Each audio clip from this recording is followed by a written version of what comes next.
Fala turma, começando aqui mais um podcast com você que tá aí querendo dar mais resultado em 2026, esse ano complicado. A gente fala bastante de lucratividade, venda de operação e para isso a gente tá trazendo, diferente do ano passado, alguns convidados que fogem um pouco da bolha do que a gente trabalhou ano passado. A gente falou muito de e-commerce, a gente falou muito de varejo e agora a gente já tá tratando de outros assuntos. Falamos sobre cultura, falamos sobre marketplace e hoje a gente vai falar sobre indústria. Quer saber mais? Fica aqui porque eu vou te dar um presentinho no final. Então, só tô falando isso para te prender também aqui na audiência. Aproveita, curta, compartilha e se inscreva aqui no nosso canal. A gente faz um trabalho para você aprender de forma gratuita. Então, não custa nada. Tem aquele teu amigo empreendedor, empresário que precisa de dicas de como vender mais e lucrar mais. Compartilha o nosso podcast. Beleza? Outra coisa, siga a gente também lá no Instagram. Faz esse favor. @lucravarejo. Além do podcast, a gente tem outros conteúdos, a gente tem evento, a gente tem o nosso clube, muita coisa importante. Olha, mês passado nós trouxemos 70 empresários aqui na nossa sede, no Morumbi, para discutir sobre a reforma tributária. E você que está aí perdeu. Poderia ter vindo aqui, foi gratuito a presença, fizemos um jantar espetacular. Então, se você segue a gente no Instagram, você vai ter essa informação de primeira mão e consegue ter acesso a mais informações. Beleza? Todos os recados dados. Bora falar com a nossa convidada de hoje. Conheci graças ao Hack Club. Um abraço aí, Guilherme. Obrigado pelas conexões. Estou aqui hoje com a Adriana da Proteprime. Seja bem-vinda, Adriana. Obrigada, Evandro. É muito bom. Estrutura linda. Como a gente falou, né? Quando a gente vê um empresário, a vontade é de estender a mão, né? Parabéns. Parabéns pelo desafio. Ainda mais no Brasil, né? Ainda mais no Brasil. Tá complicado. Você falou de reforma tributária, já me tremi aqui. Calafrio. Calafrio. Mas me conta um pouco da sua história e da empresa também, que o pessoal gosta do conteúdo, mas ele também gosta daquela fofoquinha, sabe? Da vida pessoal, da história da empresa, como tudo começou. Muito bom.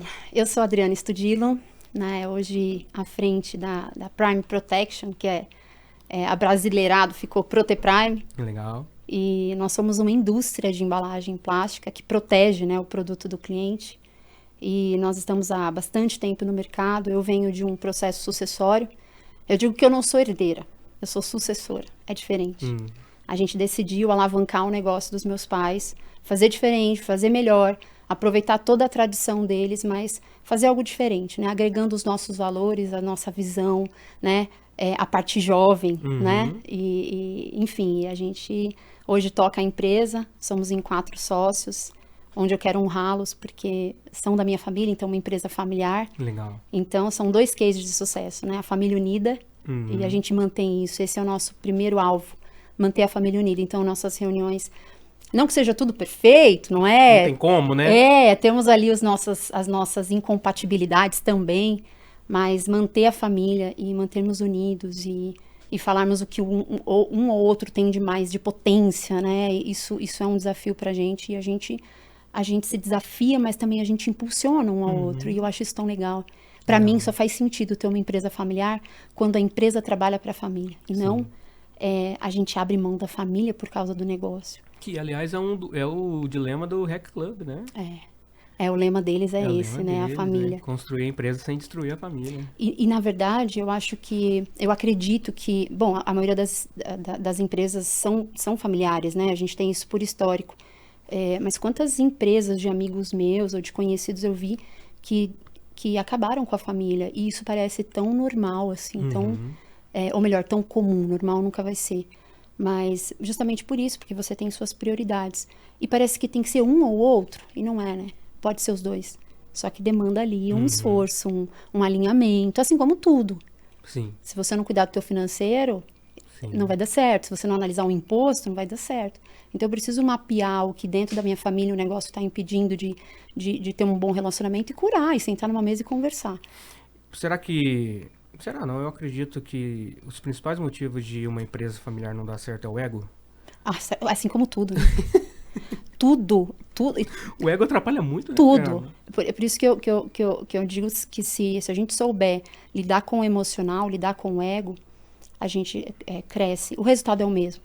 Quando você olha, o que você quer com o ego é crescer, é ser bem sucedido. Só que eliminando ele é exatamente esse é o único caminho.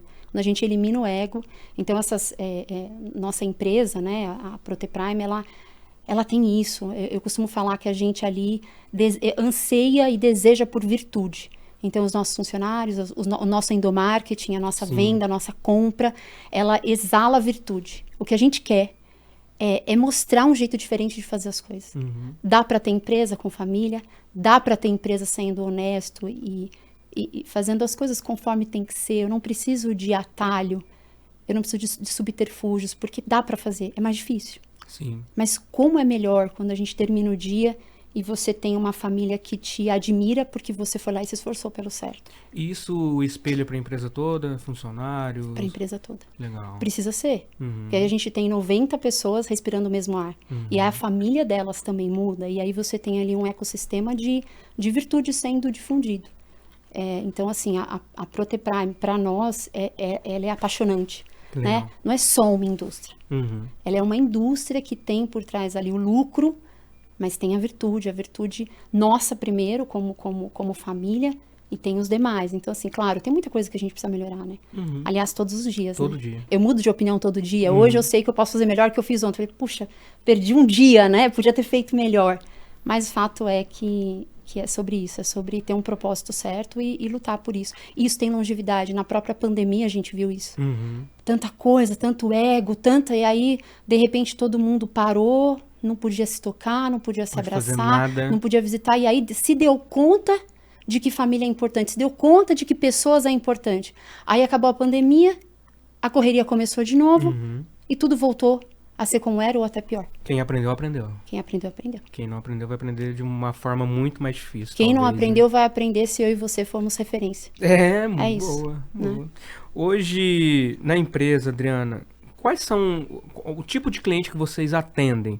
Né, porque eu vi, a gente está se conhecendo há algum tempo, e o principal produto é o plástico bolha, né? Então, qualquer empresa que precise proteger seu produto, vocês atendem?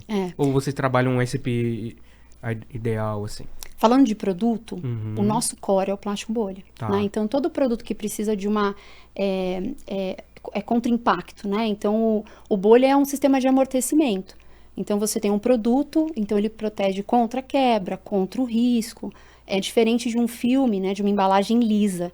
A embalagem lisa faz barreira de poeira, faz barreira à água. Agora, o plástico bolha é contra impacto mesmo, é um amortecimento. Então, todo produto que você olha para o teu produto e fala, poxa, eu estou tendo ali uma ruptura, eu estou tendo uma perda, né? Um refúgio gerado por uma quebra, por uma queda, né? E um amassado e tudo mais, faz sentido, porque é um produto que ele é mais barato, né? Tanto é que quando o plástico bolha chegou no Brasil, eu lembro do meu pai negociando muito pequenininha ainda, e meu pai trocava caixa de papelão por plástico bolha. Caraca. Era inovador, porque, imagina, caixa de papelão, caríssima. Né? Então, ele ia nas montadoras, então, muitas vezes ele conversando porque meu pai fazia muito home, a gente tinha um escritório em casa, então, a gente lá do lado, a gente passava o fax para ele, sabe? Com os orçamentos e tudo mais, e meu pai falando com as empresas, poxa, olha, você tem tanta de caixa de papelão, custo altíssimo, agora o plástico bolha, ele dá a mesma proteção, mas um custo muito melhor, muito mais versátil, e isso perdurou, é a mesma coisa hoje, né? O plástico, ele é um reciclável, o que não denigre a natureza, se bem destinado, e um produto mais barato. Então, para a indústria é benefício. Entendi. Né? Nós também trabalhamos com filme, com embalagem lisa, mas aí o teu produto precisa ter uma barreira à água, barreira à poeira, só esse tipo de barreira. O impacto ele não resolve. Entendi. Né? E aí o nosso ICP, o que aconteceu, Evandro? A Proteprime, sem perceber, ela se adequou a ser a queridinha das montadoras. Então, a gente precisou se adequar com norma, com jeito, com processo, com ISO e com parte ambiental. Então, a gente foi se estruturando, a montadora foi pedindo, a gente foi fazendo, isso virou cultura. Então, hoje, o meu ICP é a montadora, mas são as empresas sinérgicas que querem a mesma proteção de dados, a verticalização, o apelo ambiental, a certificação. Essas empresas que valorizam isso é meu ICP. Entendi. Por isso que não é incomum, às vezes, um cliente ligar. A gente tem o commodity, a gente tem, né, o produto batidão ali e tal, que a gente vende para uma loja, mas ela não paga Porque na hora que eu apresento uma certificação, ela não precisa de um conselho ou de uma verba ali, um percentual que ela precisa destinar, né, para... você precisa de tanto de reciclado. Eu preciso entregar esse resultado para a diretoria. Às vezes a loja pequena não precisa disso. Não. Então ela não vê valor, Sim. né? Então você passa... Agora não, a montadora sim, ela tem lá um percentual de ambiental, então a gente vai lá, trabalha com PCR, né, que é produto reciclado, enfim. Então a gente... eu costumo falar que a PPG é mais íntimo ainda. A PPG é só para os íntimos, né? Que a Proteprime, ela se adequou para ser a empresa de embalagem que traz resultado para essas empresas, né? Que valorizam normas, que valorizam, enfim, parte ambiental. E aí vem qualidade, aí vem, né? Toda a parte, a responsabilidade tributária, porque quando você se formata para uma empresa grande... Não dá para falar de quebra de fluxo de caixa. Não tem como. Não dá para falar de você trabalhar com um fornecedor que não tem a ISO. Então, hoje, com a reforma tributária, eu brinco que a gente está tremendo, mas a verdade é que a gente já trabalha do jeito que tem que trabalhar. Muito bom. Então, eu gero fluxo de caixa, não vou ter problema com tributo. Né? A gente tem homologação com os nossos fornecedores. Então, nenhum cliente meu vai ter problema fiscal, por exemplo, comigo, porque eu trabalho correto. Profissionalização. Né? E os meus fornecedores trabalham correto. Então, a gente mapeia toda a cadeia. É isso que a montadora, a empresa grande quer, né? Sim. Diante disso, qual foi o principal desafio que você deu de frente nos primeiros anos da sua atuação? Muitos, mas eu vou escolher um aqui. Eu acredito que é bem essa questão por sermos uma empresa familiar, a profissionalização. Profissionalização.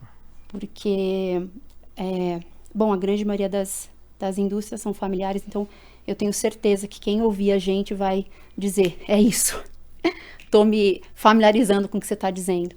Então, muitas vezes a empresa começou com a intencionalidade ali, aí o pai chamou o filho, chamou a esposa, chamou o tio, chamou o primo, e aí foi montando ali uma companhia. Só que tudo com muita intuição, né? Sim, feeling, né? Feeling, intuição. Então, como é que eu faço um fluxo de caixa?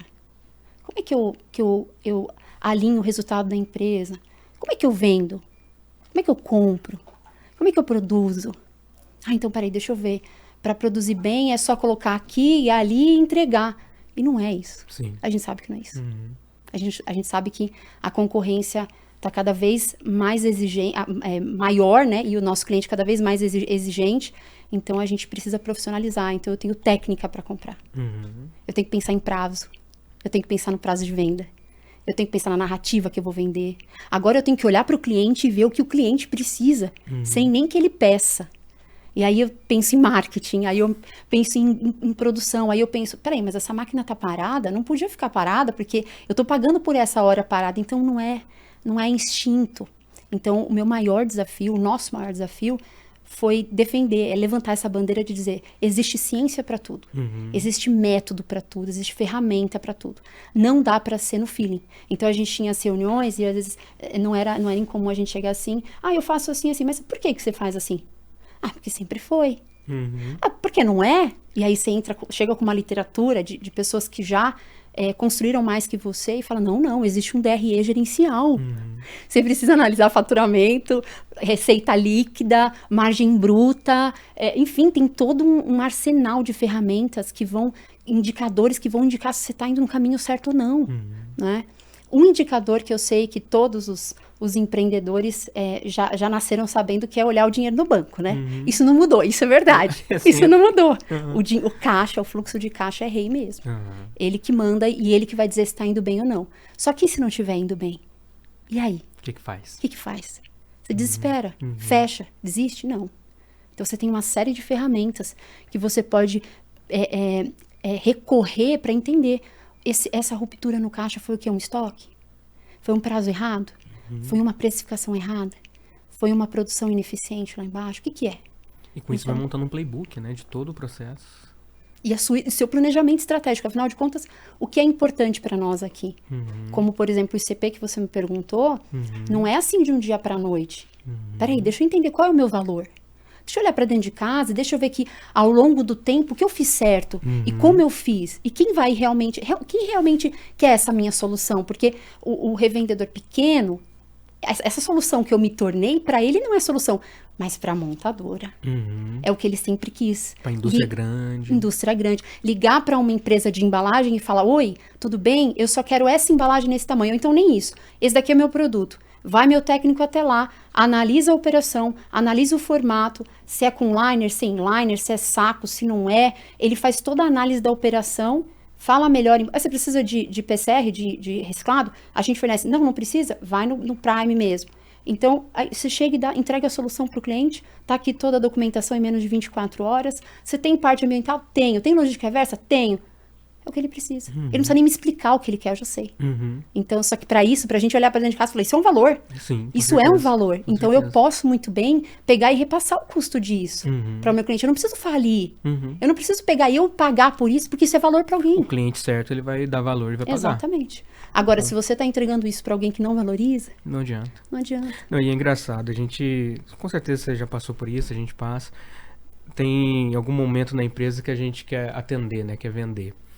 Aí a gente acaba acolhendo o cliente errado. Até mesmo por um valor menor. E é o cliente que mais vai dar dor de cabeça. Quando é o ESP certo, que vem de acordo com aquilo que você acredita, com a tua proposta de valor, não dá problema, né? E tem uma questão sobre demitir cliente que também é muito importante, né? Saber quando demitir ele, se não faz parte do processo. Eu me compadeço do meu companheiro empresário, porque a gente, o ano passado, demitiu quase mais de 1 milhão em cliente. Mas deixa eu dar uma orientação aqui para quem nos ouve. Não dá, 2 corpos não ocupam o mesmo espaço. Não tem como. Então, às vezes, a gente está inflando a nossa estrutura e cuidando de clientes que não são os clientes que vão pagar pelo nosso valor. Isso não libera tempo para a gente ir atrás daquele que pagaria. Esse é o único problema. Se a gente conseguisse, com a nossa estrutura, pegar esse número de clientes que não são o nosso ICP e jogar numa estrutura mais barata, ok. Cliente é cliente, dinheiro é dinheiro. Como se fosse uma BU, né, para atender. Exatamente. Só que o grande problema qual que é? Esse cliente está usando a sua estrutura, que é cara, e não quer pagar por ela. Não vai faz dar sentido. certo, não faz sentido. Então, o meu conselho é esse. Você não vai demitir por demitir, você tem que ter um plano. Mas analisa o que você está ofertando, né? Entrega um produto de valor, acredita nele você primeiro, né? E aí não é uma confiança cega, né? Eu preciso construir. Você compraria o teu produto? Né? Você tá, não é aquele orgulho, né, de falar, o meu produto é o melhor do Brasil. Às vezes eu vejo, né, a galera falando assim, o meu produto é o melhor do Brasil. Aí eu fico, é mesmo? Você só tá falando. Pra quem? Você só tá falando que é. Às vezes não é, às vezes nem é. Sim. Então, qual que é o caminho correto? Deixa eu olhar para dentro da minha empresa e deixa eu ser mesmo o melhor produto, porque não é difícil ser o melhor produto. Não. Você só precisa olhar pro teu cliente, perguntar o que ele quer, trazer para dentro de casa, olhar pro teu time que precisa estar com você e falar, gente, é esse produto que o meu cliente quer, vamos junto trabalhar e fazer? E acontecer não é difícil. Às vezes as respostas são as mais óbvias e as mais claras que estão ali na mesa, mas porque a gente fica naquele caminho mais rápido ali, então você tá lá com aquele cliente na corrida dos ratos, e aí você liga pro cliente, o cliente fala o preço que é, né? Como de fato é, né? Não, eu quero, é tanto, seu concorrente tá por tanto, aí você vai pra dentro de casa e fala, eu nem vou fazer conta porque eu sei que vai dar prejuízo, eu só vou fazer de olho fechado, vai. E aí quando chega no final do mês, achando que por algum milagre não ia dar ruim. Exato. E dá. Certamente dá. Mas com certeza isso, né, as empresas que estão nesse momento, porque eu acredito que toda empresa passa por isso. Né? A gente aprende com ele e melhora. Mas as empresas que continuam nisso é porque não tem um estudo financeiro bom, né? Porque se ele tem uma folga, uma reserva ali para poder, não vou mais pegar esse cliente, tem uma reserva que eu consigo, né, operar por tanto tempo e vou atrás do cliente correto, né? Então, esse lado financeiro é tão importante, né? Por isso tem que ter ferramenta. Por isso tem que ser profissionalizado. Não dá para ser feeling. Sim. Eu diria que eu depois de ouvir esse podcast, que vai ter muita gente que vai ouvir, porque vai ser a mudança de mente para muita gente, e como você mesmo disse, isso tá entregue, né? Na mão da pessoa gratuitamente. Olha que legal. Exato. Né? Humildade intelectual, ela é importante. Eu estar diante de pessoas que eu vou ouvir como que elas fizeram, como é que elas aprenderam e vou aplicar, né? Então, por isso que o profissionalizar é tão importante. Por isso que saber precificar é tão importante. Porque aí quando eu olho a minha margem bruta, por exemplo, no nosso caso a gente fala muito de margem bruta. Quanto que sobra ali depois de todo o custo operacional Mapeei tudo custo operacional, então eu falo do custo variável, que é a matéria-prima, eu falo do custo operacional da própria indústria ali, energia, funcionário, sobra uma margem. Essa margem tem que pagar ali as minhas despesas, e aí eu tenho um range. Pode ser que tenha cliente que tenha mais margem. Tem clientes que é menos. Às vezes um SKU, que o mercado paga um pouquinho mais, porque é um pouco mais trabalhoso, um SKU paga menos, e na ponderada? Na hora que você olha uma ponderada, você fala, não, legal, a ponderada atendeu no que eu precisava. Ou então, ó, nesse parte do mês eu já atendi o meu ponto de equilíbrio. Dá para eu dar uma brigada, dá para eu dar ali uma estreitada, mas eu tô dando desconto, eu tô mudando o preço, mas consciente. Não é empírico. Que vai me dar resultado. Aí você imagina, Evandro, um dono de empresa ou uma dona de empresa que tomou decisão assim, pela intuição, que pega lá o seu carro, apaga a luz da empresa, vai para casa. Imagina, ele vai ter um casamento bom? Não vai dormir bem. Não vai dormir. Não vai conseguir. A mulher tá lá falando das crianças, e ele, que crianças que nada. Eu fechei um preço na emoção e eu nem sei quanto ruim vai dar. Olha como a gente tem se machucado por só não se esforçar para fazer do jeito certo. Só por não estudar que existem ferramentas e técnicas para fazer tudo, né? Então, isso é o que tem ferido o empresário hoje. É tão empírico que a vida toda tem sido assim. Então, você carrega para a tua vida, para o teu pensamento. Você já não quer saber mais de saúde. E muitas dessas coisas eu vi acontecendo na minha casa. Então, tudo aquilo que eu vi acontecendo na minha casa ou na própria empresa pela gestão do meu pai, que teve inúmeros acertos. Inúmeros. Mas também teve muito erro. Então, eu tenho que entender que todos os erros que eu me deparei, eu não posso repetir. Porque eu já sei o resultado já errou, disso. né? Eu sei o que vai dar. Por que a gente está tão cego repetindo o erro? Porque a gente está fechado nos nossos egos e a gente não pode aprender com alguém. Porque se eu me vulnerabilizar, pedir ajuda, eu vou ser menor. Não, naquele momento eu posso até me fazer de menor. Evandro, me explica melhor essa questão de marketing aí que você falou, que eu não faço menor. Pode até parecer menor, mas depois que eu aprendo que eu vou nessa via, é a via de crescimento. Exato. Então a gente precisa entender que tem hora que a gente vai ser menor mesmo. E tá tudo bem com isso. É tirar o ego.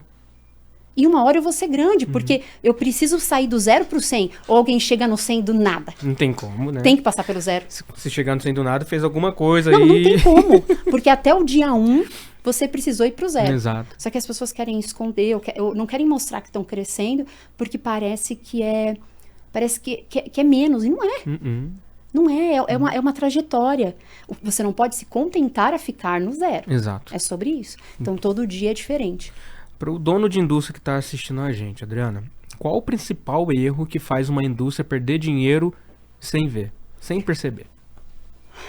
Como eu te falei, para mim, indústria é um modelo de negócio mais complexo, né? Quando a gente olha para comércio e serviço, e assim, eu já tive bem perto dos dois. Indústria tem muita variável, Evandro, assim, parece, sabe cobertor curto? Você sobe, você baixa e descobre aqui. Mas assim, para mim, uma companhia tem o seu valor pelas pessoas que estão ali, sobretudo. Então, você saber...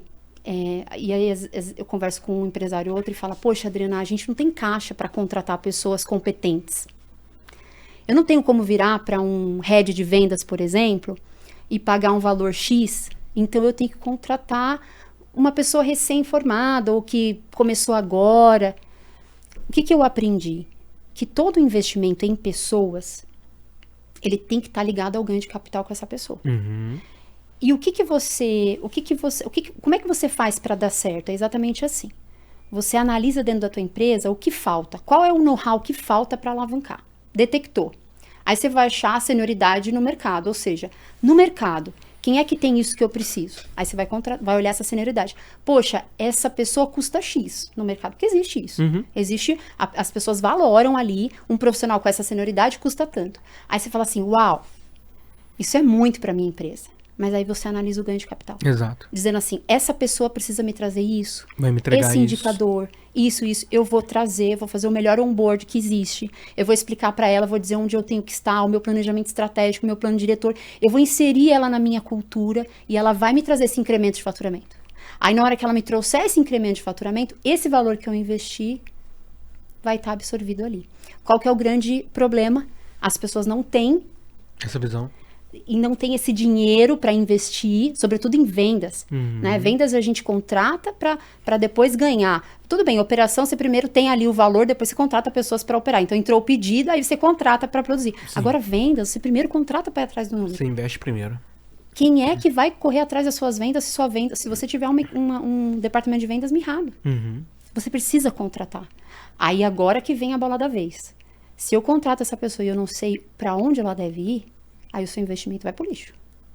Agora, se eu invisto, trago alguém com a senioridade que eu preciso para me levar onde eu quero, ensino para ela a cultura, ela já sabe fazer, porque afinal de contas ela tem senioridade para isso. Sim. E eu vou caminhando com ela, dando autonomia e dando recurso, esse é o caminho.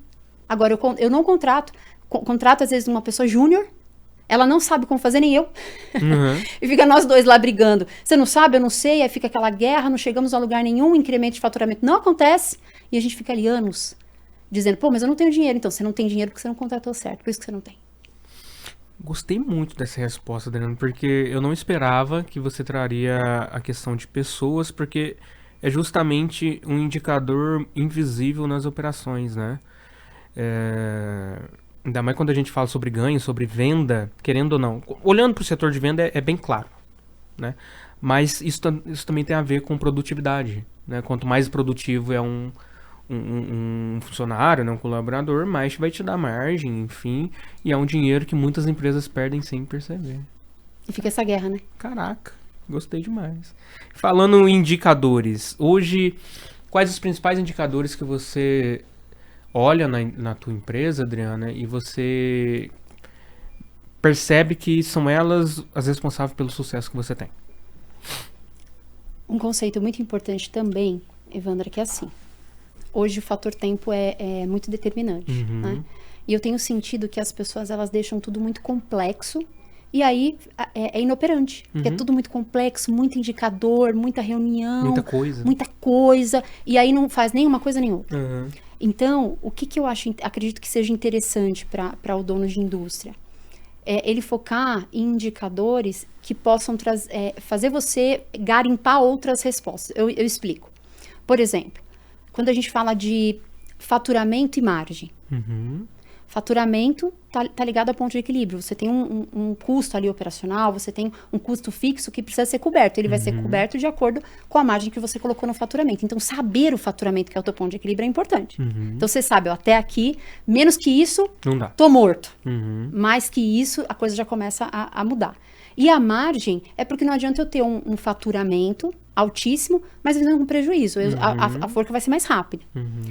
Mas o faturamento, quando ele não está alcançando, o que você vai... Quando eu analiso o faturamento, você já vai o quê? Aí você vai cair para indicador de vendas. Peraí, por que eu não estou faturando? Não estou vendendo? Por que eu não estou vendendo? Porque eu não estou ligando? Por que eu não estou ligando? Porque minha equipe tá... Aí você vai cascateando, percebe? Sim. Você tá olhando pro faturamento, o faturamento diário, ou enfim, que seja da parte da manhã e à tarde, eu não sei como cada indústria tem a sua natureza, mas você olhou pro faturamento, aí você vai cascatear perguntas. Mas o faturamento é fato. Todo mundo sabe lá na empresa, o faturamento do dia tem que ser tal. E todo mundo luta para isso. Ah, não é vendas. O problema é a produção. A gente tá com gargalo, vendemos e a gente tá com máquina quebrada, tá o quê? Tá com um problema na logística que não tá conseguindo entregar? Você vai fazendo perguntas. Mas o indicador é o mesmo. Tá simples. É lá, faturamento diário. A parte de margem, claro, né? O que protege o lucro da empresa. Então, seria o segundo indicador. Eu posso escolher 4? Claro. E aí tem o faturamento, a margem. Para a indústria, eu diria que é o OEE, né? Porque quando você fala de ganho operacional... OE? OEE. OEE. O que é o OEE? É bom a gente explicar, Sim. porque às vezes é muito específico, muito técnico. Mas o OEE, ele analisa a disponibilidade da máquina. Tá. Então, por exemplo, a máquina não está disponível. Por quê? É um setup? É uma manutenção? Por que ela está parada? Porque eu estou pagando por essa hora. Ela deveria estar sendo produtiva, gerando faturamento, gerando lucro. Sim. Por que ela está parada? Então, o OEE demonstra essa disponibilidade. Tem performance, ou seja, poxa, eu mapeei 900 quilos por hora. Estou fazendo 700 por quê? O que aconteceu? É um produto que veio ruim? E aí a segunda operação não está conseguindo operar? Ou é o operador que não está treinado? Foi contratado agora e não teve um bom treinamento? O que aconteceu? Performance e, por último, qualidade. Peraí, quanto tem de produto bom gerado por essa máquina e quanto foi ruim? Porque às vezes teve lá os seus 900 quilos por hora, mas quando a gente for analisar, faturamos só 400, porque 500 saiu ruim, foi para, né? Como a gente fala, para reprocessamento. Então, o OEE na indústria te garante esse panorama geral e é um indicador. Entendi. Que analisa o todo. A simplicidade, entende? A gente vai falar de um indicador. Agora sim, o mapeamento garimpo para a resposta, ela vai ser ali um brainstorm numa reunião fechada, war room ali, todo mundo tentando achar a resposta. Mas o indicador é simples. Sim. É simples de monitorar, é simples de achar. E por último, o caixa. Né? O caixa sempre vai ser um indicador importante. As respostas não são tão simples quanto o indicador, a gente sabe disso, né? O caixa é simples, peguei o meu saldo final, o meu saldo tá hoje, tá bom ou tá ruim, né? Ou quando eu projeto isso, final do mês, ou daqui 2 meses, que geralmente é assim que a gente trabalha, mês e um mês, né, projetado. Eu sei eu sei que não tá bom, eu sei que tá bom, agora por que tá bom? Porque o porquê tá bom também precisa ser analisado, pra eu repetir. Sim. Né? Isso é uma falha também. Às vezes tá bom e as pessoas, deixa eu Graças a resolver Deus. outro problema. E aí no outro mês cai de novo, porque não repetiu o que fez de bom. Sim, não né? sei o que fez. Agora, o fluxo é o quê? É o que eu disse, um estoque. A indústria tem muito desafio com estoque. Eu vejo gente que não analisa estoque. Mas quais são os desafios do estoque? Porque ou é venda puxada ou é empurrada, né? Qual que seria o desafio nesses formatos? Então, é que assim, pouco estoque é ruim, estoque demais é ruim Demais é também. ruim também. Então, uma vez eu estava conversando com um professor da GV, ele falou assim, Adriana, essa é a resposta de milhões, né? Qual que é o ponto do estoque ideal? Isso é perseguir. A gente precisa perseguir dentro da sua história, da sua empresa, da sua indústria, qual é o estoque que nem é de menos nem é de mais.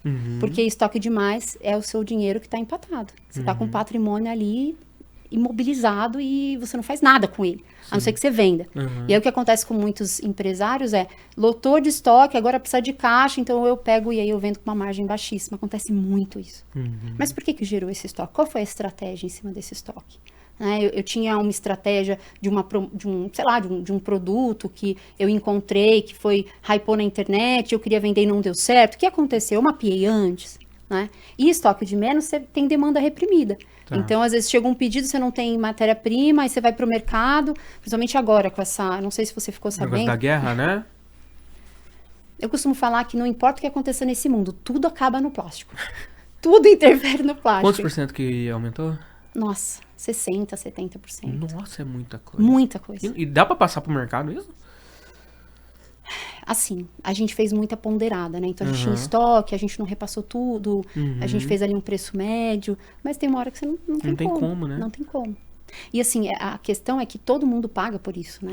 Todo mundo paga por isso. Inclusive, até essa questão do 6x1 é a mesma história, né? Tá todo mundo lutando por isso, mas a verdade é que quem vai pagar por isso é o povo. Sim, não tem jeito. Não tem o que fazer. Né? Talvez se a gente tivesse uma estratégia híbrida, talvez assim, reduz um pouquinho o imposto, aí sim faz o 6x1, 6x1, né, gente? Não é real, não, isso, 6x1, isso né? mesmo. Então, uma solução híbrida, baixa um pouquinho o imposto, aí adequa isso, aí a gente chega ali, aí o consumidor não vai pagar. Exato. Mas não é, né? Não tem jeito. Então, assim, mas por que a gente não tem essa saída? É porque a gente acaba, de uma certa forma, uma coisa que também me entristece, porque é uma falta de inteligência nossa, é porque tem que ser o preto ou branco. Sempre. Não chega no meio termo, né? Por que não? Por que a gente não consegue se unir a ponto de falar assim, ó, tem esse ponto e esse. Vamos achar o equilíbrio? Aliás, eu sinto que eu construí minha carreira sendo sempre o equilíbrio. Na hora que eu sento para tomar uma decisão lá na minha mesa, hoje eu sinto que eu tenho autoridade, porque justamente eu parei e ouvi todos os meus stakeholders. Peraí, deixa eu ver o meu funcionário, deixa eu ver o meu sócio, deixa eu ver o governo, deixa eu ver o mercado, agora eu vou criar uma estratégia que vai ser irresistível a todos eles. E aí, pá, certeiro. E aí, conforme você dá boas ideias, as pessoas começam a olhar e falar, caramba, só sai coisa boa daí? Não é que só sai coisa boa daí. É que eu parei para analisar todo mundo que ia me dar o sim, para que eles não tivessem a oportunidade de falar não. Isso não é bom para todo mundo? Demais. Você ganha, não é bom para todo mundo. Por que só um lado tem que ganhar? Eu não entendo isso. Mas é o negócio do bem comum, né? Que não pensam no bem comum. Parece que só um lado que tem que se vangloriar disso E eu acho que a gente teria muita potência para fazer isso. Com certeza. Né? Nós todos, né? É isso no casamento, é isso na empresa. Se eu parar dentro de uma sala de reunião, como eu te falei, chegou lá meu caixa não tá legal. Então eu vou chamar todas as partes interessadas, todo mundo que tocou, né? Que de uma certa forma teve contribuição com esse efeito. E falar o que você fez, o que você fez, o que você fez. Vamos juntos achar uma solução. Então, não existe falar de tocar um negócio sozinho. Não existe. Só que a cada dia, Evandro, tudo tá levando a gente a ser sozinho. Você já percebeu? Já. Eu vou pedir no iFood porque eu não falo com Ninguém. Eu vou fazer... Não, qual que é o jeito de eu pedir aí eletrônico? Porque eu não quero falar com ninguém. E não existe isso. Não tem como, né? Não tem como. Principalmente, vamos falar da empresa. Como que automatiza tudo? Eu não acredito nisso porque o contato pessoal, ele é importante para tudo.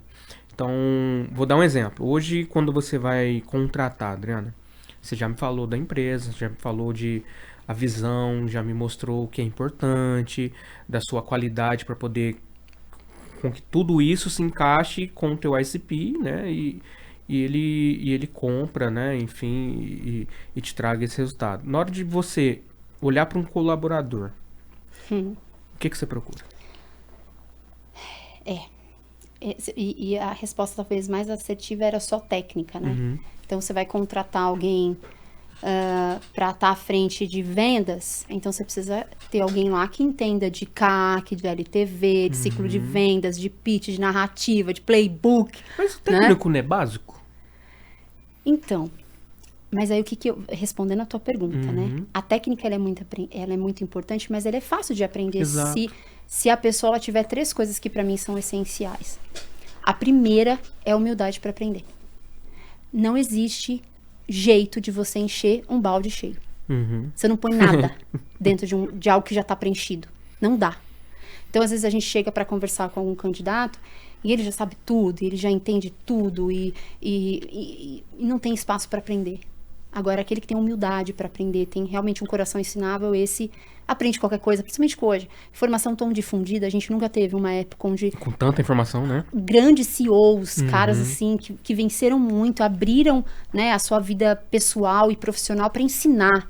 Como, assim, eu falo que eu que sou entusiasta de aprender, aprendo todo dia, a todo momento. Para mim, isso daqui é um banquete. Abrir meu celular, escolher muito bem quem eu sigo, porque é sobre isso, né? Sim. A mente é uma esponja. Exato. A gente fica jogando muitas vezes pérolas aos porcos, né? Então, você fica... a gente tem que estar... O nosso meio tem que ter pessoas mais inteligentes que a gente ainda. É aquela frase, né? Se a gente for mais inteligente da mesa, tem alguma coisa... Tem alguma coisa errada, né? Até pode em alguns momentos. Até mesmo para você... Para ensinar, né? Para você ensinar, mas se só for isso, não Sim. tem como. Então, a humildade para aprender, coragem, porque para você sair da zona de conforto, precisa muita coragem. Não, eu decidi que eu vou vir aqui, não pode, nem sei como que vai ser, eu vou fazer, não sei o que o Evandro, vamos ver se o Evandro vai perguntar isso ou aquilo, como que vai ser, quem eu vou encontrar lá, mas eu vou. Eu vou lá. Ou então, você vai num lugar, o pessoal pergunta, levanta a mão aí, quem quer fazer tal coisa? Você nem sabe o que é, você levanta. A gente tem que se jogar em oportunidades como essa, porque a coragem, às vezes, ela é mais importante que a inteligência, às vezes, sabia? Os corajosos, os inteligentes vão servir os corajosos, há quem diga isso. E por último, então, a humildade, a coragem e a disciplina. Então, se essa pessoa tiver essas 3... o alinhamento dessas 3 características, ninguém para uma pessoa assim. Então, a gente procura esse fit, né? Alguém que gosta do trabalho, alguém que queira crescer, que tenha coragem, que tenha humildade para aprender. Você vê que é um combo que, às vezes, sim. Claro, eu vou querer alguém que entende de CAT, de LTV, de pitch de vendas, de playbook, de canal de aquisição. Claro que eu quero. Mas se essa pessoa tiver tudo... E não tiver isso... E não tiver esse combo... Não funciona. Então, lá o RH, eles são... Coitado do nosso RH. Eles são desafiados ali a encontrar pessoas que flertem aí com essas 2 partes. É engraçado que você falou isso, eu lembrei de você mesmo. O primeiro REC que eu fui, eu não sei qual que foi o momento. Foi lá naquela clínica, esqueci o nome. Na Longevitar, Na né? Longevitar. A primeira vez que eu te vi, você já veio, oi, qual é o seu nome? O que você faz? Aí, agora você me falando isso, eu falei, eu acho que é a Adriana. E é isso, né? Cultura é do dono pra baixo, né? Não se lava uma escada de baixo pra cima. Exato. Tem que ser de cima pra baixo. Muito bom. E outra coisa que você me fez lembrar, sobre esse aprendizado gratuito e grandes CEOs que se apresentam e mostram, né? Quando o João Adib começou a aparecer, eu já conheci esse médio lá de Pouso Alegre, perto da minha cidade, Natal. Aí eu falei, deixa eu seguir esse cara. Aí teve um podcast que ele falou assim, eu visito todos os meus clientes uma vez no quarter, todos os clientes. Eu falei, eu não tô visitando.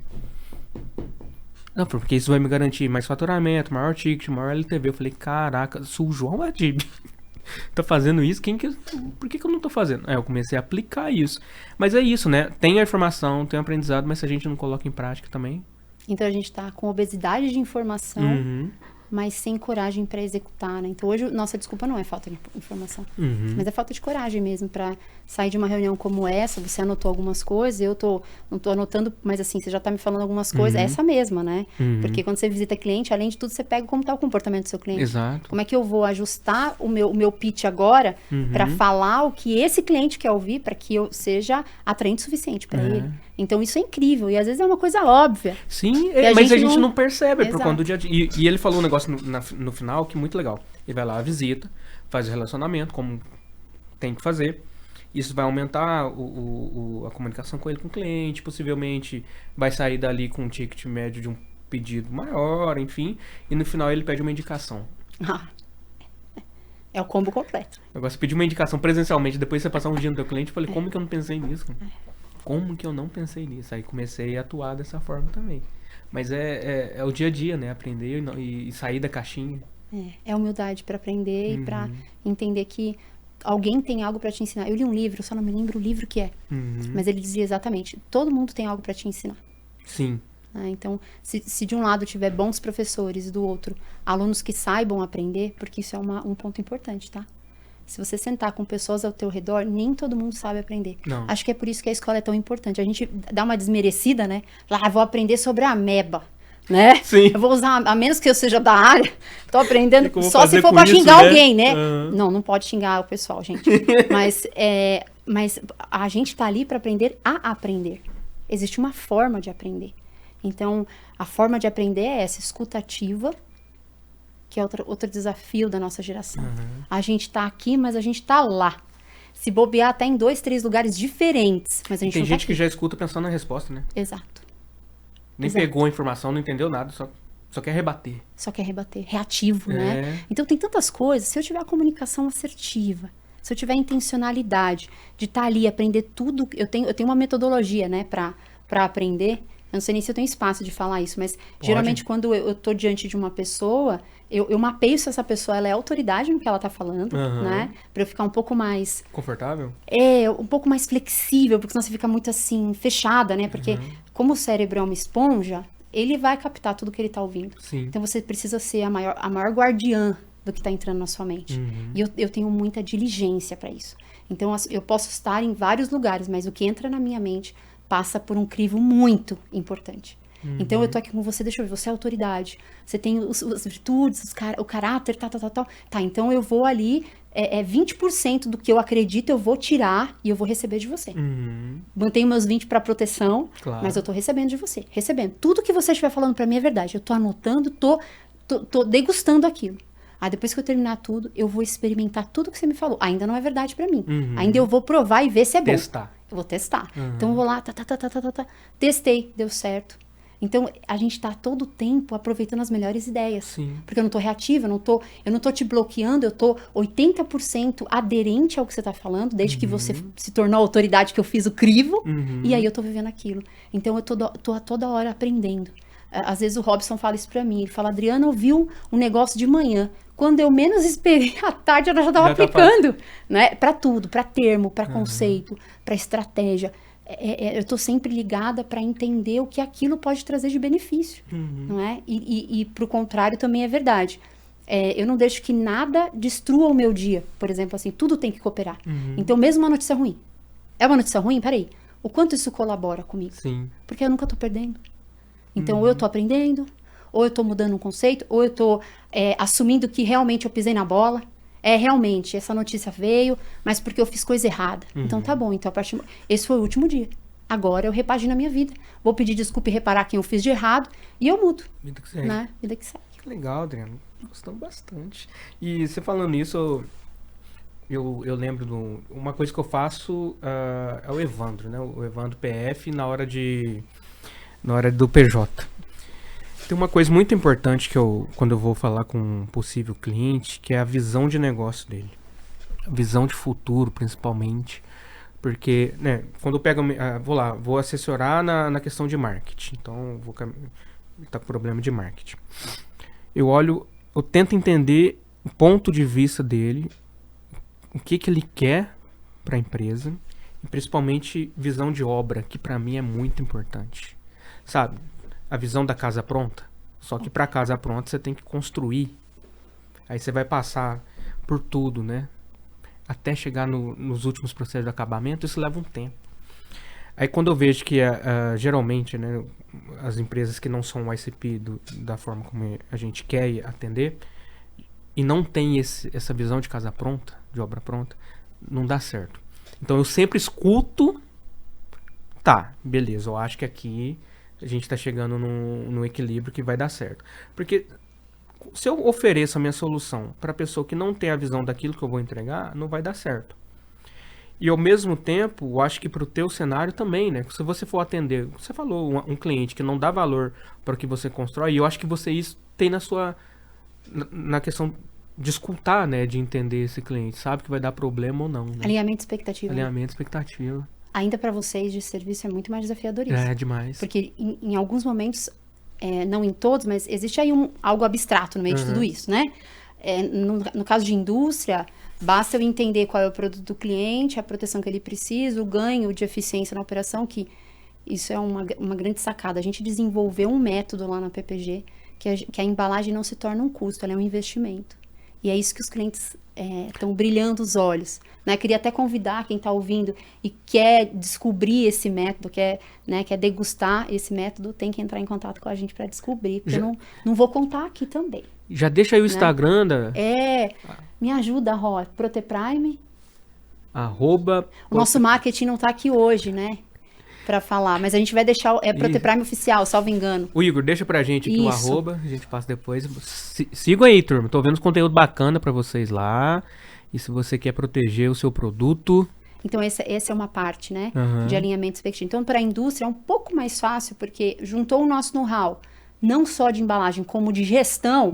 Então, a gente não quer chegar para o cliente e vender uma vez só, porque para a gente o LTV, a recorrência é incrível. Sim. Né? Eu quero que ele compre mais. Às vezes, a primeira venda nem dá o lucro que precisa, Exato. Né? Então, a gente dependendo vai lá... do custo que está adquirindo esse cliente. A gente vai lá dirigido para falar assim, não, eu vou reter esse cliente, né? Eu vou fazer uma boa venda, uma boa produção para que ele queira comprar de mim várias vezes. Então, o que a gente desenvolveu ali foi a questão da gestão junto com o produto para que a embalagem ela não seja um custo, mas um investimento. Então, você não vende produto, você vende solução.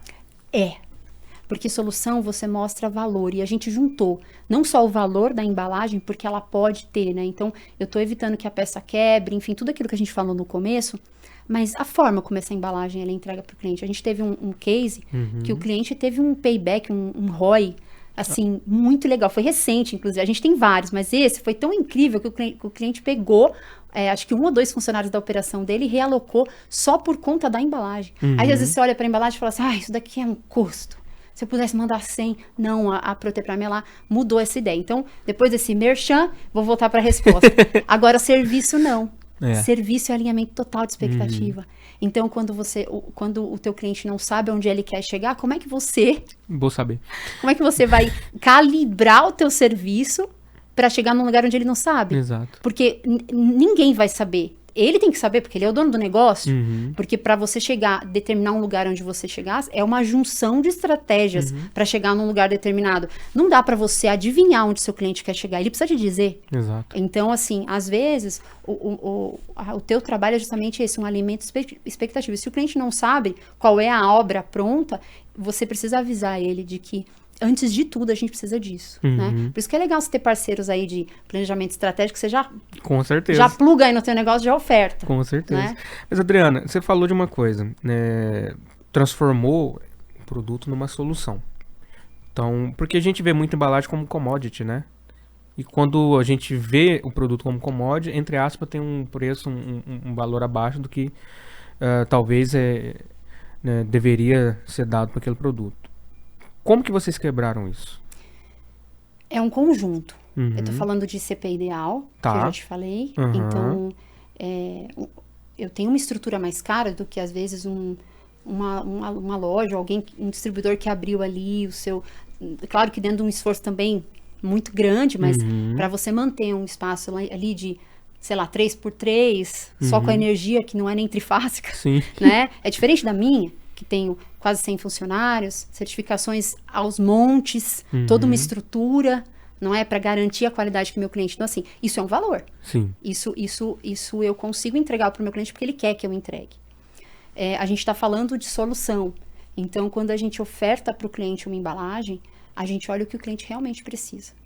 É o que? É propriedade ótica? Esse cliente precisa de beleza? Esse cliente precisa só de proteção? Esse cliente ainda vai dentro de outra caixa? Ele precisa de custo? Ele precisa de ganho operacional? O que é que a gente consegue colocar numa uma boa oferta para esse cliente, para que ele traga para a gente, para que seja bom para os dois lados? A gente tem uma máxima, Evandro, que a PPG ela não tira o dinheiro da conta do cliente antes de colocar. Legal. É assim. Então, a embalagem que a gente oferta precisa primeiro pôr o dinheiro dentro da conta do cliente. E fica legal, porque o cliente paga com gosto, né? Mas tem o commodity também. Tem aquele lá produto que você encontra em qualquer lugar, para quem quer. A gente tem também lá o plástico bolha de 1,30 por 100, que sai aos montes ali. A gente tem isso. Para um produto como esse, o nosso diferencial é qualidade e entrega rápida. Né? Então, que é o desafio, né? Logístico. Que é um desafio, mas assim... Eu costumo falar que com esse tempo todo de indústria, aí é o que você falou, né? Tem que ter um básico aí bem entregue, né? Exato. Então, qualidade e entrega, precisa acontecer. Tem momentos de não conformidade? Claro que tem, né? Um material que mudou e mexeu ali na blend e deu um problema? Claro que tem. Mas a nossa busca... Então, a gente tem ali uma equipe grande de qualidade que você investe para a pessoa medir espessura, medir gramatura e ver se está dentro do produto, dentro daquilo que a gente está ofertando. E aí, para fechar esse valor agregado ao nosso produto, o mercado do plástico ele é muito complicado em termos de metragem. Então, às vezes, tem clientes que ligam para a gente e falam, ué, essa bobina aqui, eu comprei de outro lugar e tá menor e tarará. Então, onde eu falo, não precisamos disso. Se a gente fizer uma boa gestão, a gente pode cobrar o justo, ambos serem é um ganha-ganha e a bobina vai estar com os remédios mesmo, né? E aí o cliente, quando compra da PPG, fala, não preciso nem pesar, porque é certeza que vai vir com 100. É confiança. Aí a gente economiza em outras coisas, né? A gente faz melhor outras coisas. Muito bom. O departamento de compras tem dia que chega para mim e fala, bora tomar um café que hoje o dia foi o ó. E ficamos lá no a gente tem uma descompressão bem legal lá, né? Igual de vocês, com jogos e tudo mais. A gente senta lá e toma um café e fala da vida. Ai, agora eu tô melhor, vou voltar lá pro meu desafio, né? E às vezes é 30, 40, 50 fornecedores cotando e correndo e criando valor com esses caras também para ter o melhor preço. Mas eu não vou ir para atalho nenhum. A gente nunca aceitou ir e nunca vamos. Muito bom, Adriano. Tô virando seu fã, né? Já virei seu fã. Pessoal, eu falei que ia ter um presentinho no final aqui. A gente já tá caminhando pelos fins. Uau, passou rápido. Sabe qual que é o meu sonho? É do Igor colocar a voz do pessoal lá do programa do Jô. Lembra? Quando ele ia terminar a entrevista, aí tipo... Não tá difícil, hoje. Hein? Não tá difícil. O último você não colocou. Eu procurei. Ok. Mas a gente faz. Pronto. Ó, presente pra você de indústria que tá aí assistindo. Nós temos aqui dentro do grupo um trabalho de recuperação de crédito. Tem cliente nosso que recuperou ano passado 14 milhões, porque você paga o imposto aí e tem coisa que você pode ter essa devolução devida, tá, pessoal? Não é nada fora da lei, não, é tudo certinho. Então a gente vai deixar para você aqui um QR Code para você escanear, falar com o nosso especialista da área, fazer um diagnóstico, ver o quanto que você tem de possibilidade e aquilo. Só ver, se você quiser, a gente faz a atuação para você, mas é importante que você pelo menos veja ali o quanto que você tem de possibilidade de crédito, tá bom? E é isso.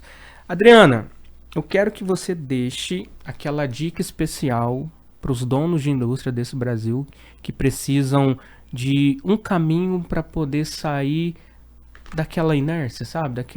Daquele conforto que está trabalhando no dia a dia. A minha dica é volta e ouve tudo de novo. Mas sim, volte. Tem uma aula aqui, viu, gente? Volte e ouça com critério cada coisa. Mas assim, Uma coisa que mudou muito a minha história foi entender que obrigatoriamente a gente deve sentar em 3 mesas. Obrigatoriamente. Isso eu tô falando intelectualmente falando, né? Então vai ter a mesa que eu vou sentar daqueles que têm menos conhecimento que eu. E vai ser bom. Sim. Porque a melhor forma de você aprender é você ensinar. E é bom você saber que você fez diferença na vida de alguém. É bom a gente estar aqui, falando às vezes com um empresário novo, ou alguém que abriu uma indústria, né? É do serviço, do comércio, mas que abriu uma indústria agora e falou, ou então tá com a indústria já com seus 3 anos, 4 anos, e não sabe o caminho. É bom a gente saber que fez diferença. Então, tem mesas que você senta que você vai transbordar. Só que você precisa entender que nessa mesa, muito embora todas as pessoas possam te ensinar, o teu crivo ali tem que ser maior, porque senão você fica desprotegido. Às vezes a pessoa vai te ensinar uma coisa, e se eu não tenho critério em quem eu aprendo, às vezes pode mudar meu caminho e dar ruim, né? Então vai ter mesas onde você vai transbordar, mas você tem que saber exatamente o que você vai receber. Tem mesa dos iguais. Então é a segunda mesa que nós sempre devemos estar, é na mesa dos iguais. Ou seja, eu tenho que conversar com alguém que tem indústria. Sim. Porque já passou pelos meus problemas, às vezes já percorreu um caminho que pode me ensinar. Então eu vou sentar em mesa dos iguais, onde eu vou entregar e vou receber, talvez ali na mesma proporção. Mas inevitavelmente o que muda o jogo é sentar nas mesas daqueles que você vai fechar a sua boca. E vai ouvir. Em humildade você vai aprender. Então a gente precisa dessa mesa. Então há pessoas que sentam, só transbordam, porque quando você transborda é um ambiente mais confortável, não é? Claro. Né? Eu sou o mais inteligente da mesa, então eu falo, tá tudo bem, não sou confrontado. Na mesa dos iguais, ainda assim, confortável, porque você entende? Eu entendo, você passou por isso, tarará. Agora, na mesa daqueles que são mais inteligentes que você, né, que vão te levar para uma outra autoridade, ali sim você vai ter que ter humildade para falar, eu não sei nada, mas eu posso aprender tudo. Então, tenha essas 3 mesas. Essa é a minha, assim, uma das minhas maiores orientações, sei lá, se é assim que eu posso dizer, né, quem sou eu para isso, mas tenha um norte de sentar em mesas com pessoas que já conquistaram muito mais que você, para que realmente seus pontos cegos caiam, para que a sua mente, né, ganhe uma elasticidade, né, que você olhe e fale, algo que eu achei que era impossível, é possível de acontecer, e eu aprendi até a forma de fazer. Então é importante esse conceito. Muito sem bom. Abandonar aqueles que você transborda, porque eu já ouvi muitos conceitos assim, né, pra gente abandonar aqueles que entendem menos da gente, né? Até os tóxicos são bons pra gente, né? Eles lapidam a nossa paciência, lapidam o nosso traquejo ali. Então, a gente não abandona pessoa nenhuma. A gente sabe lidar cada uma de um jeito. Seja, sobretudo família, né? Sobretudo amigos, a gente pode transbordar na vida dessas pessoas e fazer diferença, né? A gente precisa entender que somos corpo, alma e espírito. Eu falo muito isso, assim... ter essa espiritualidade muito bem formada me fez amar de verdade, amar minha família de verdade, ser um ser humano de verdade, né? Eu não sou um ser humano que envelopei ali para falar o que precisa, do jeito que precisa, do jeito que o sistema quer. Isso não é sustentável, né? Eu preciso ser e acreditar, eu preciso entender de amor de verdade. O amor não pode ser transacional. Parece que a gente vive um amor que... Peraí, o que você vai me dar em troca? Se não me der em troca, já era. Amor nem é isso, né? Eu até te amei uns 10 anos. Mas porque você não tá me dando mais do que eu preciso? Desamei. Não é assim. É amor de verdade. E eu falava muito isso com a minha mãe. Ontem nós conversamos. E o meu pai, quando faleceu... Meu pai foi um homem muito, muito difícil. Mas um homem que eu amei demais, né? E eu falava pra minha mãe assim... Às vezes o pai, ele não me deu razão nenhuma pra amar ele. Meu pai era um ser humano muito difícil.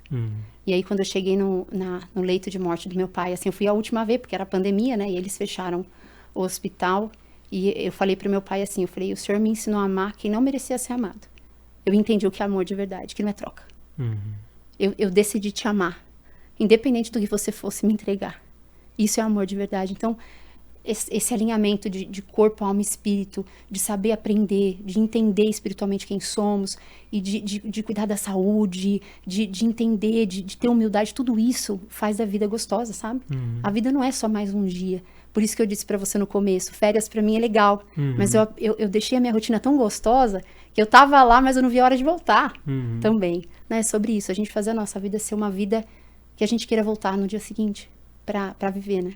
Muito bom. Obrigado, viu, Adriana? Eu que agradeço. Eu sou muito feliz por vai para 2 anos que eu tô com o SOS Podcast.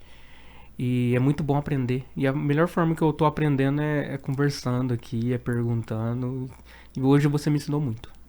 Obrigada. Obrigado mesmo. Obrigada pela oportunidade. Deus te abençoe muito também. Você também. E que venham as próximas, né? Isso aí, tamo aí. Não pode parar não, né? Não pode parar.